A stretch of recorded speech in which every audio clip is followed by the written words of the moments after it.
ब्रह्मा जी से वरदान प्राप्त करके हिरण्यकश्यपु ने भगवान को ढूंढना प्रारंभ कर दिया, किंतु हिरण्यकश्यपु को भगवान कहीं मिले नहीं, क्योंकि जिस समय हिरण्यकश्यपु ने भगवान को ढूंढ रहा था उस समय भगवान हिरण्यकश्यपु के हृदय में आकर के बैठ गए थे। और देखिए यहाँ पर एक प्रश्न उठता है कि जब दैत्य, इतना बड़ा दैत्य था हिरण्यकश्यपु, तो उसके हृदय में आकर के, एक राक्षस के हृदय में आकर के भगवान क्यों बैठ गए? तो देखिए भगवान ने विचार किया कि इतना तो आज तक किसी ने मेरा इतना स्मरण नहीं किया जितना किया मुझे ढूंढ रहा है। इसलिए भगवान हिरण्यकश्यपु के स्मरण से प्रसन्न होकर के भगवान उसके हृदय में विराजमान हो जाते हैं, बैठ जाते हैं। भगवान ने हिरण्यकश्यपु के हृदय में निवास किया, इसलिए प्रहलाद के रूप में इतना बड़ा भगवान का भक्त उसके घर में जन्म लेकर के आता है। और देखिए हिरण्यकश्यपु और कयाधु के द्वारा 3 पुत्रों का जन्म हुआ और प्रहलाद जी महाराज सबसे छोटे पुत्र थे। परीक्षित जी कहते हैं कि भगवान, ये जो प्रहलाद जी थे वे बचपन से इतना बड़ा भक्त कैसे हो गए?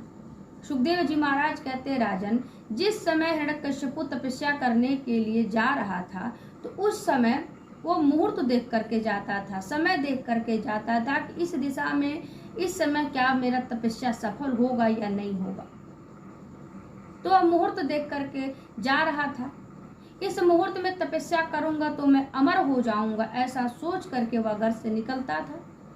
तो ब्रह्मा जी ने देखा कि ये तपस्या करने जा रहा है, इस मुहूर्त में यदि यह तपस्या करेगा तो वह अमर हो जाएगा।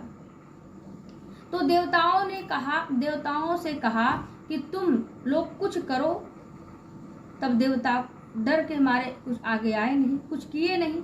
उस समय जो नारद जी थे वहां पर आए और पंछी जिस जगह वह तपस्या कर रहा था हिरण्यकश्यपु ने, वहीं पास में वृक्ष था।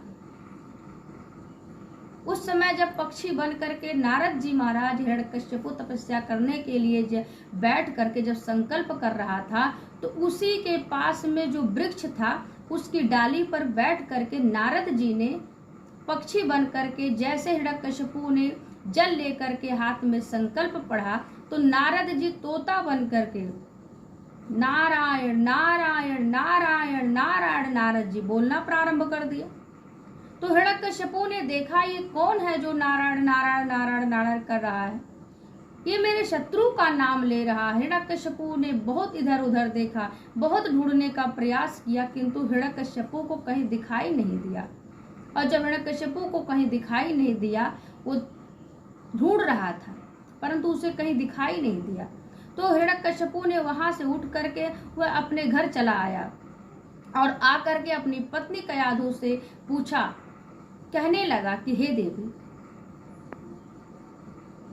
मैं जैसे ही तपस्या करने के लिए बैठता हूँ उसी समय एक पक्षी आकर के नारायण नारायण मेरे दुश्मन का नाम लेना शुरू कर देता है। कयाधु पूछती है कि हे पतिदेव, आप तो तपस्या करने अभी गए थे और फिर आप वापस आ गए, क्या कारण था? तो उस समय हिरण्यकश्यपु ने अपनी पत्नी से कहा था कि जो मैं इतना शीघ्र लौट आया हूँ, उस समय जब मैं तपस्या करने बैठ रहा हूँ तो उस समय कोई पक्षी है जो मेरे शत्रु का नाम ले रहा है। कयाधु कहती हैं कि हे प्रभु, मुझे ठीक से समझ में नहीं आता वो पक्षी बोल क्या रहा था। तब हिरण्यकश्यपु ने कहा, नारायण नारायण नारायण नारायण। ऐसे करते करते फिर कयाधु पूछती है कि हे प्रभु, ये ऐसे क्यों बोल रहा था, क्या बोल रहा था? ऐसे करते फिर हिरण्यकश्यपु ने कहा कि नारायण नारायण नारायण का नाम जाप कर रहा था, मेरे शत्रु का नाम ले रहा था। हिरण्यकश्यपु को 108 बार जो कयाधु थे उनसे नारायण, वो अपने पति देव से नारायण नारायण कहवा ली 108 बार, उससे उसका एक माला हो जाता है। हिरण्यकश्यपु ने कहता है कि हे देवी, मैं जैसे तपस्या करने के लिए संकल्प करता हूँ, जैसे मैं बैठता हूँ, उसी समय मेरे शत्रु का नाम लेकर के कोई पक्षी नारायण नारायण करता है। और ऐसे कहते कहते हिरण्यकश्यपु और कयाधु शयन कक्ष में जाते हैं और उसी की रात्रि में श्री प्रहलाद जी महाराज का प्रादुर्भाव प्राकट्य